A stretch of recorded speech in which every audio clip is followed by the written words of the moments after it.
how are you going to get people engaging in a place that you're not even engaging in? You fucking kidding me? Like, come on.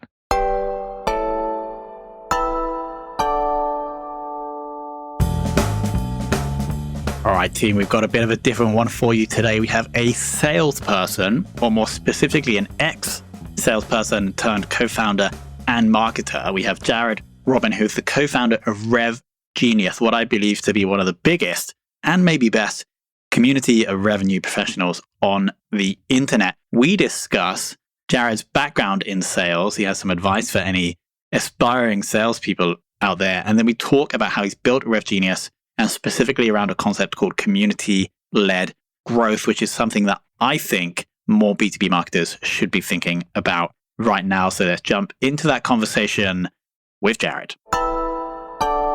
Jared, welcome to the show. So great to be here. Thank you for having me. So we're going to cover a few things today. So for those that don't know, Jared is the co-founder of RevGenius, previous VP of sales and person with extensive sales experience. So we're going to dig into community building, etc., and the RevGenius story. I actually want to go back a bit, though, to the FedEx days. 6 years. I think the job title was like strategic sales or something along those lines. Yeah. Could you talk about like the 6 years of FedEx in sales and how that went? 6.5 years. It went well. I mean, the interesting part about those years is I left technology startup after 3 months before that. I was making $32,500 base, roughly $40K OTE, my first job out of school. And I was just cold calling. I'm like, this stinks. Now, the funny story behind that, it didn't feel like I was moving anywhere. It was such a small sample size and I was so impatient. But like, I just wasn't that comfortable in the situation and I left. That company was Seamless Web. It became seamless.com and it went through 2 acquisitions that I wasn't a part of. Now, I had no equity. Maybe they would have given it to me over time. So whatever, at the time, there was definitely no equity restarting. But I went to FedEx and I needed to because I needed validation. I needed validation that I was good. I was pretty good at school, ups and downs, but like overall, like I was in the gifted program and stuff like that. I don't know if I maximized how well I did. In 3 months at a sales job, I hadn't achieved a level of success. Clearly, it was still my ramp that showed anybody anything. There was hopefulness. They're talking about moving me fast up the ladder to, I guess, AE, or I was inside sales. So it was full cycle at the time, but I guess to more responsibilities. And that was great, but I needed some emotional stability. So FedEx, I got paid $48K from $32,500. Hey. So that was a big bump. Roughly $60K OTE, which afforded me the ability to move out of my house with my mom. So that was big. FedEx, and also at the time, keep in mind, we're talking 20 years ago or 15 to 20 years ago. I wanted to be like a medical device rep or a pharmaceutical field sales rep. Like that was my aspirations. I didn't realize this technology thing had legs to it, so to speak. And by being paid $32,500 friggin' dollars, they didn't show me that it had legs to it either, right? Like as an entry level. But so FedEx, in my mind, would give me a better path to like structure numbers and all of this that a medical rep would need. And I was an inside sales rep and it was a journey, right? Like I wasn't great in the beginning. I was personable, but I wasn't closing a lot of business. I was like number 5 out of 12 on the team. And then a light bulb went off that single most important thing I could do that early in my career was close business, net new business, or net new business any which way, from current accounts or new logos. I don't know what I was thinking before that, but like it really gripped a hold of me. And I was the 5th person to be promoted in my group as a result. The stack rankings, they literally promoted one after the next, super objective. A great company like FedEx, dotting the I's and crossing the T's and making sure it made sense. And then it was my turn and I had stepped up and I had gotten my promotion. Right before that, I realized I had to kick on the afterburner. So now I'm a field sales rep, making a little more money. I had the lucky fortune of being an inside rep during the recession. So the last recession, the reason why I didn't leave early or whatever, because I guess I could have, I didn't know what I wanted to do, but having any job was important. And I had that. And the people that were in field sales all had to take a 5% pay cut. And I didn't have to take that pay cut as an inside rep. So they were making more than me, granted, but months after when I got that promotion, I was able to get it at the full amount. So that I was fortunate in that way. I was also fortunate that I had the same territory I had as inside, and that doesn't always happen.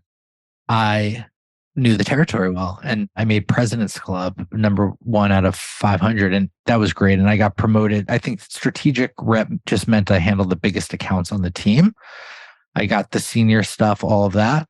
And I took that lateral promotion because it was on the same team, because I knew I wanted to do something else, something a little more enterprise. And that wasn't technically enterprise, but there's quite a few 6-figure deals to be had, and even like a 7-figure deal hiding. It was close enough for me to get that experience. And then along the way, after President's Club, I'm like, I don't want a 5% raise to be a manager or handle bigger accounts. Like, it just wasn't interesting. I felt like my ambition wasn't being satisfied. So I went towards technology. How many years have you been either selling or in sales management / leadership? Over 15. 15. If you include retail sales in high school, probably 20 plus. Wow. Because when I try to look at people that have done things that are quite good or impressive, and for me, like starting something like RevGenius goes into that category, look back on their LinkedIn page to try and understand, okay, like, how does this person have credibility here? And I was just scrolling through yours and I was like, wow, this guy has really done the yards in the world of sales. So I've had an eclectic background. That's why I connect with so many people, and I can be empathetic to a lot. I've had the structured technology background. I've had just like the homie sales, like the relationship sales type stuff, which works in some industries like FedEx a little better than technology, et cetera. And this might be tricky to nail it down to one thing, but if you're going to give like someone that's just starting sales 1 year in, like a piece of advice based on your 15, 20 years, what would it be? Integrate your fears. And what I mean by that is meditate, like do the things outside of learning about sales, about learning about business, that's going to help your mental and your emotional states. Because one thing I promise, I imploded after being the #1 rep in the country, maybe the world at FedEx, in my division out of 500 people. Imploded after that. So like, just because you have success in a role or in a life on paper, monetarily, or whatever other things that you're looking to get, you've gotten, doesn't mean you're comfortable. And the biggest superpower, because when you've been doing it for a while, you learn some things, being level-headed and being able to go into any situation, not reacting and stuff like that. And sales is a very emotional, or has the ability to be a very emotional space, or in my opinion, the most, outside of being a founder, the most. It'll prepare you for all the loop-de-loops, all the layoffs, all the whatever, if you have your shit together. Nice. I love how it's not like a tactic. It's like the meta thing that you have to get right if you're going to get good at this. I mean, it's for life. If you said, how do you be a good founder? I would say the same answer. Yeah, nice. So that's a nice link to my next line of questioning, which is founding RevGenius or co-founding RevGenius. Did that come out of a pain that you saw when you were in a sales role, like lack of peers or connection? Absolutely. I mean, it came out of a hybrid of things. One, I realized I needed to get out of sales or technology. Like, I needed to do something creative. And I loved bringing people together. I ran a fashion magazine as like a side hustle, and our parties were epic, where tons of people were there. And what I realized was it was a content publication, but it built community around it of like the designers that we featured, the writers that wrote, the team. It was like truly a passion project for everybody. So like that was one angle of it. Two, I was becoming disenfranchised with the space. Poor managers here, not getting paid there, all sort. That all happened in tech. FedEx gave me good managers and FedEx gave me my pay on time. It's funny how that happens. There wasn't as high of a ceiling, and that's why we go to tech. There was a lot more stability and a lot more comfort. And that's kind of why I pushed away from it, because I wanted the ambition and the craziness. But like, I'd been early stage for so long and I didn't have any support on my team or otherwise early stage, especially through all this. And I lost my job at the beginning of COVID because I closed too much inbound business and not enough outbound. I was the VP of sales, but I was a one-person shop building out the program, and they thought I wasn't doing a good enough job selling. So I was like, F this. Let me do this somewhere else. I could have done a better job on outbound, granted, like, and all of that. But regardless, I'm like, and then I realized I needed to create a space that I wish I had. We need to create that, because I'd bet that I'm not the only one, and that it's not even that I'm not the only one. I'm part of the majority. And it feels like that's the case. What was the first offering? I understand like you can join the community essentially for free now. Or maybe the whole thing is free. It's free. And you monetize through sponsorship, I think. Yeah. Well, I mean, we're building some other stuff out, but yes, that's exactly where we're at today. Got it. It seems to have grown like pretty fast. Yeah. I reached out to folks directly to invite them at a massive clip. And I really wanted to prioritize organizing the most important space in this space. And it was initially just sales, and then you branched out to marketing and RevOps and support, or everything was that? It happened relatively quickly at the beginning. It was definitely sales leaning, but yeah, we opened it up. Cool. The value prop is like, you come in, you're going to meet people like you, and you're going to learn things. Yeah, you're going to learn how to scale, like your career and your company. So whatever you need to learn, there's resources for that, and there's people for that. Yeah, nice. And there's a network. The importance of a network and community shouldn't be understated. It's the most critical part of anybody's career. I could say that again, but yeah. And so that's something that I'm interested in with, or I ask any like community leader or manager, is you get people in, but then how do you keep people engaging? So first off, a lot of community managers don't do this full time in the space. I want to put that out there. The biggest hack is doing this full time. Okay, so now that we got that out of the way, how are you going to get people engaging in a place that you're not even engaging in? You fucking kidding me? Makes sense. Like, come on. Are you the full-time community manager for RevGenius, or do you have other people? We have other people, but like, I'm the full-time founder. We have a team of full-time people, a full team. I was full-time before I got paid even. And so that's the first thing. How do you keep people engaged? It's constantly listening to the space and to the people and understanding what they want and what they need, building programming around that, creating opportunities around that. And then more so, and just as much so, it's understand, like, one of the things we heard recently was an increase in moderation was needed. Actually, we need less. There was becoming promotional. So cracking down on that actually increased engagement.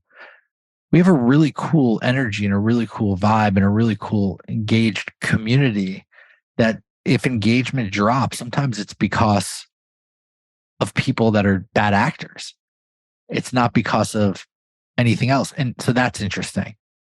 And it's encouraging conversation. It's doing a bunch of stuff, but it's being there for the community and for the people and talking to them and having them know that not just you'll be there as a community leader, but your whole team will be there, and having mission aligned, having values aligned, having code of conduct aligned, all to that.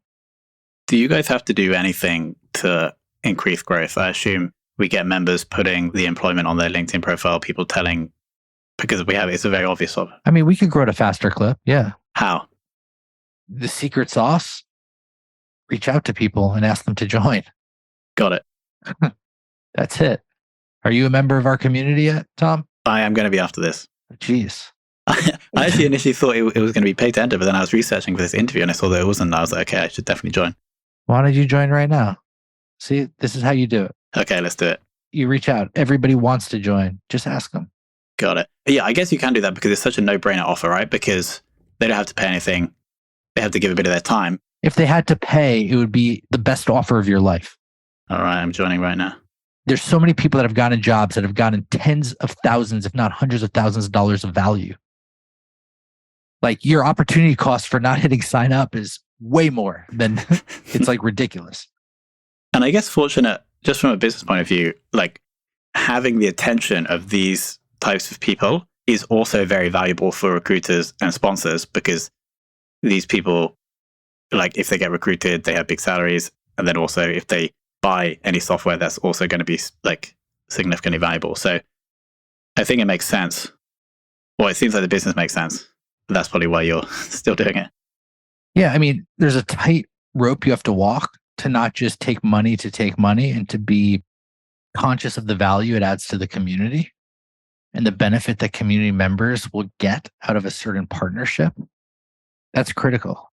Were you doing the sponsor sales? Yeah. Cool. Nice. We just hired our first salesperson, so I'll be doing slightly less of it, but I'll still be doing it. Yeah. Nice. Cool. Moving on to community-led growth. I've read some of your LinkedIn posts around this, and you highlighting the importance. Does this mean that like let's say I have a marketing automation SaaS business. We have like 50 people. We're growing X rate. Do I need to start a community? If so, how do I do it? I think you need to start one if a gap exists. Like it's not a quick answer, right? That's universal across everybody. Like, what's your motion? Are you a PLG? Are you a sales-led growth? Are you somewhere in between? PLG, like a Notion or a Figma, tend to be able to do it in a certain really cool way. Like Notion hit 1 million community-led members.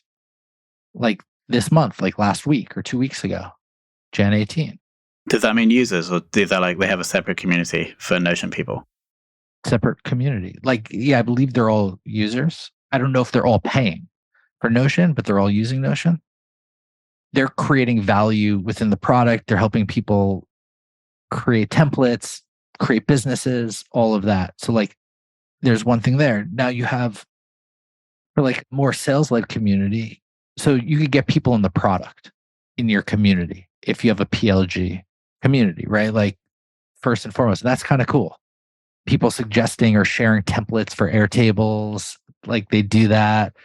They have meetup groups everywhere talking about how to hack Notion and stuff like that. So like you could do things in the product even if you're not paid. Now sales-led, you have to do it more around the topic. So like Metadata is a great example. They started a community called Demand. There's some others as well. ComStore started a community called Community Club. Bevy acquired CMX. And these are Slack groups and then some. And you could create, like, definitely do it. Now, I want to put a caveat there. So that's kind of how you do it. You can do it on a topic. You don't want to do it on your product. But if you are product-led growth, you can potentially do it on your product, especially if there's hype there, or do it on the space or something like that. You have more options is what I'm trying to say. The caveat is to make it successful, you need to have a person doing it full time. Again, back to my original point. Your level of success from doing this will be probably directly like on the hours you could put in, or certainly have beginning spot, like at full-time amount, like 8 hours a day, 40 hours a week, whatever, that you could do significantly better things and then grow it and scale it. But there's lighter ways to do community. You could partner with communities and just be active and engaged where you do it. You could sponsor communities and do that. There's some great people like Lavender who are really great partnering with communities. And now they started sponsoring communities, and they're very in community, and they've built their community out of followers and audience based on what they do on social and how they interact in other communities. I think the key is you need to be hyper active with the people. So you don't necessarily have to own a Slack or own a PLG motion, but you do have to be involved with the community to maximize or give yourself a chance to take part in community-led growth. You can't even activate in it if you don't show up in a community. It's not even an option for you. unless you somehow could get your people to create community on their own and support you still. So even if you have or don't have your own community, the important part is committing the time to connect and add value. You have to. You have to. And you talk to anybody not doing it, and they will literally mutter the words, I have to. And they still might not do it, but you get the idea. They know that they should. And the obvious objection there for anybody is that I'm going to go in, spend my time and my expertise, and then I'm not going to see like a direct return. But then to answer the question, like in a month, someone will come inbound and they'll either tell you that they heard about you through a community or they won't, right? And you wouldn't know. But that's how you can, I guess, convince people to go and engage, because that is dark social, right? The term, which is going to help drive that. Yeah, I mean, I'll say this. You could follow your whole business plan and it not working, right? I do see the need on paper for a quick return and stuff, but like, this is the most potent thing out there. And I think the only thing, and I think these challenges are why like creators and community hasn't captured a lot of the ad spend, or a majority of the ad spend, I should say, or the majority of the marketing spend. It's because of lack of attribution. And I think that's also part of the reason why it hasn't attracted a majority of the time spent in general. Yet there's case study and case study again on why it matters, but alas, there's other metrics at play. Yeah, exactly. Like the automated attribution isn't necessarily going to tell you about the word of mouth that happened in a community. I think that's shifting though. Yeah, you need to be as good as capturing that as possible. I believe most of like Chris Walker and Refine Labs business is coming through like their podcast and through community or creator building efforts. Yeah, exactly. So the shift, so we've recently shifted to self-reported attribution, which in theory would get a bit more data. Hopefully someone would say they heard from us through XY community if that happened. Absolutely. Makes total sense. I think there needs to be even better systems though, and there will be over time. And when that happens, you're going to see community and creators, because they're kind of in the same category, capture a much bigger percent of marketing spend. And this is bullish for the future of RevGenius, right? Bullish. I mean, yeah. For sure. How do you see RevGenius evolving over the next few years? We're going to become the most important space for revenue professionals. The most important space. I can probably think of two other people who are like two other communities that I think are paid that are like on your guys' level. Is there anyone else I'm missing? Are there other free ones that are good? Yeah, and we're rolling out paid for some members and stuff as well. I think our core thing, at least right now, is to create more community versus courses or something like that. We toyed in that last year. Frankly, it's a lot of work. It starts competing with some of the members because a lot of people are becoming creators now. It almost takes away from community in the sense that it takes our focus away from the community part, and the people that are creating their own stuff like show up less. So like it doesn't support them as much. So just like having an open space that supports everybody, I think is important to get everybody supported. For sure. I'm sure there's some really great ones. There's probably a handful of really nice communities out there that could help revenue professionals. Yeah, having a no cost access point as well as a exclusive access point is how I think we can help the most people. For sure. And obviously, guys, if you're listening, the link for the RevGenius Slack team is going to be in the show notes. Everybody needs to go and join. Thank you. I want to come back to your sales experience, if possible. And especially now, as I assume through your RevGenius experience, you've come closer or experienced more of the marketing profession as well. Much more. I'm a marketer now, apparently. Yeah, I was going to say, right now, it seems like, because you're crushing LinkedIn, by the way. Thank you. Do you have any advice for marketers looking to build a better relationship with their sales team? Talk to them. And it sounds so simple, but like communication. Like honestly, like the alignment challenges I've seen in our team happen with lack thereof. And then without a central alignment towards goals and stuff, and just like constant communication and there. So you're saying set up a 30-minute weekly chat get the sales team there, get the marketing team there, and just... Yeah, understand why the MQLs are crap or not. They might be good. Or why sales is crap, and work it out together. Perhaps have somebody on top, maybe a CRO or something that could help, or CEO or COO or VP of RevOps or something that could help align that based on the goals and the pipeline goals and all of that. And then make sure both groups are in community. Exactly. It seems like communication is the thing that's potentially lacking in any rivalry or fractious relationship between these two parties. Yeah. And it causes siloedness. Everybody has their own goals. They're myopic to that effect, and they should be, I guess, or it's normal to be, I should say. And just looking at the bigger picture is important. Now, understood that you might need a third party to help that bigger picture. Understood. And that's important. And even in a small company, that has to be the CEO then. Yeah, exactly. A third party who's not aligned with either side, ideally neutral CRO, CEO. That's above them. That is aligned, but not only aligned. Yeah, exactly. Makes sense. Anything else? Maybe for the sales team, like how would you look to build a better relationship with marketing apart from just communicating?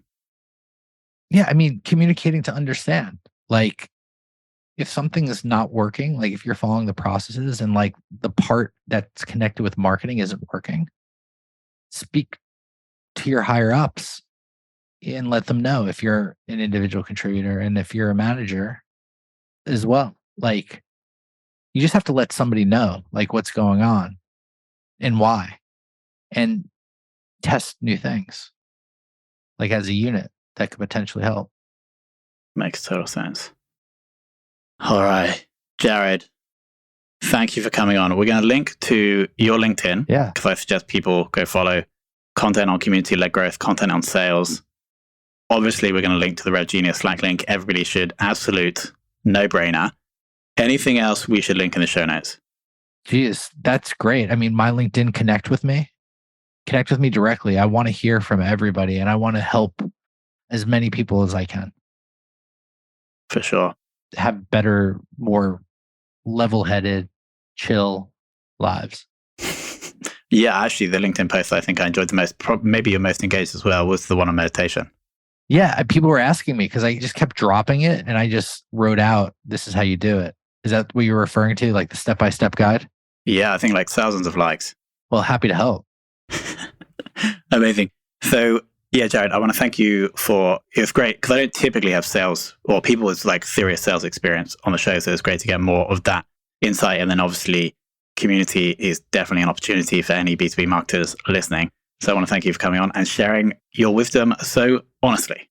Thanks so much. I hope the candor was welcomed and nice.